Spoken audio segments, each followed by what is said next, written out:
Settlement చేయడానికి కదా లోపల ఉంటారా? మా రైతులు వచ్చే ఒక కార్పొరేషన్ చేతిలో మాట్లాడుతూ బయటకు వెళ్ళిపోయారంటే మీరు సమాధానం చెప్తారా? గవర్నమెంట్ లోనే కదా మేము ఉన్నది.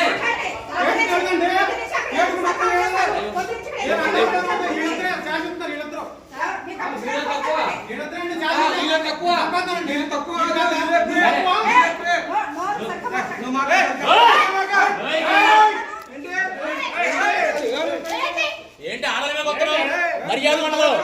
ఆడల మీద చేయడం నాకు పడతారా? మీ ఊరేనా? మీ ఊరేనా? నా పడగల ఆరోగ్యం వచ్చారంటే మామూలు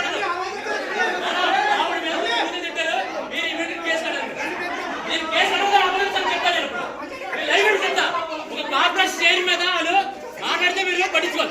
నా కొడుకు ఎవరాలు మీరు ఏఎస్పీ గారితో మీరు మాట్లాడా ముందు సరిగ్గా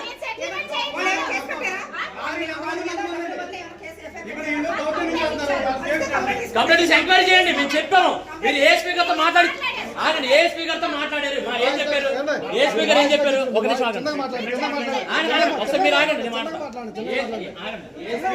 ఏఎస్పీ గారు ఏం చెప్పారంటే ఎవరు నరసింహరావు గారంట ఆయన లైన్ లో పెట్టుకొని ఓ మధ్యలో పెద్ద ఇలాంటి చెప్పేది అండి. మీకు చెప్పేది మాట్లాడి చెప్తా. ఆయన ఏమన్నారంటే కరెంటు బిల్లు కట్టేసి తీసుకోవటం ఎంక్వైరీ చేయడం మీ పని. ఇక్కడ సెటిల్మెంట్ చేయడం కాదు. మేడం మీరు ఆయన పిలిపించండి మేడం. మీరు చెప్పా 2 అగ్రిమెంట్లు అని చెప్పా కాదు. మీకు 2 అగ్రిమెంట్లు ఆ అగ్రిమెంట్ సంబంధాలు అన్నా అతని గురించి డబ్బులు కట్టండి. ఎవడో పనికి వాళ్ళ కూడా చెప్తే మీరు అంటారండి మేడం. నాకు అర్థం అట్లా ఆడెవడో చెప్తుంటే మీరు పిలుపుతున్నారు.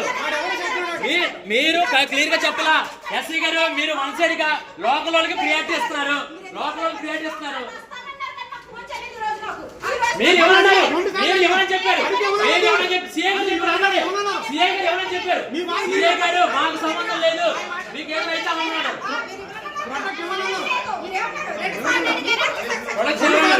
ఎవరన్నారు?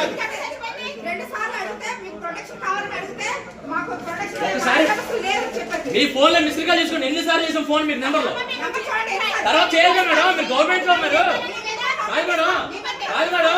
మీరు పబ్లిక్ రెస్పాన్సిబిలిటీ.